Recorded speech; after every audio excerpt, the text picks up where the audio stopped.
সদৌ অসম ড্ৰাইভাৰ মহাসংঘ কোকৰাঝাৰ ডিষ্ট্ৰিক্ট গোসাইগাঁও মোৰ ঘৰ তে আজি গোসাইগাঁও হেৰি আপোনাৰ তেলিপাৰা টোলগেটত যি দুৰ্ঘটনা হৈ গ'ল তে ড্ৰাইভাৰ ভাই বন্ধুক মই এটা কথা ক'ব খোজো যে আপোনালোকে আগুৱাই আহক, আমাৰ লগত হেল্প কৰক। কিহৰ কাৰণে আজি এই তেলিপাৰা টোলগেটত দুই এজন মূৰে মূৰে আমাৰ ড্ৰাইভাৰ ভাই বন্ধুৰ ওচৰত অত্যাচাৰ কৰে। এই অত্যাচাৰ বহুত বাঢ়ি গৈছে। এই বাঢ়ি যোৱাৰ কাৰণে মই ড্ৰাইভাৰ ভাই বন্ধুৰ ওচৰত মই এইটোৱে অনুৰোধ কৰিম যে আপোনালোকৰ ন্যায়টো মই খোজো। আৰু আমাৰ হেমন্ত বিশ্ব শৰ্মা ছাৰক মই এইটোৱে ক'ব খোজো যে ছাৰ আপুনি অলপ চাওক, কিহৰ কাৰণে আমাৰ সাধাৰণ ড্ৰাইভাৰ চবেই এই টোলগেটত তেলিপাৰা টোলগেটত বহুত অত্যাচাৰ হৈ আছে।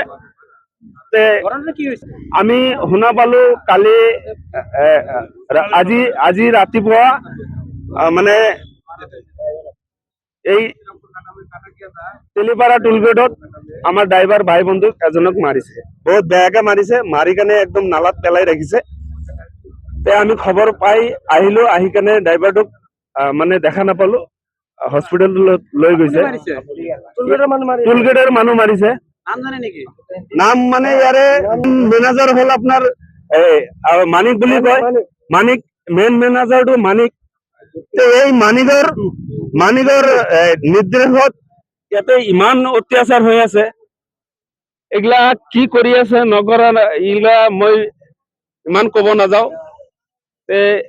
মই এইটো অনুৰোধ কৰো আপোনালোকে অলপ চাই দিয়ক, আমাৰ ড্ৰাইভাৰ ভাই বন্ধুৰ ইমান অত্যাচাৰ হৈ আছে, আপোনালোকে অলপ হেল্প কৰক।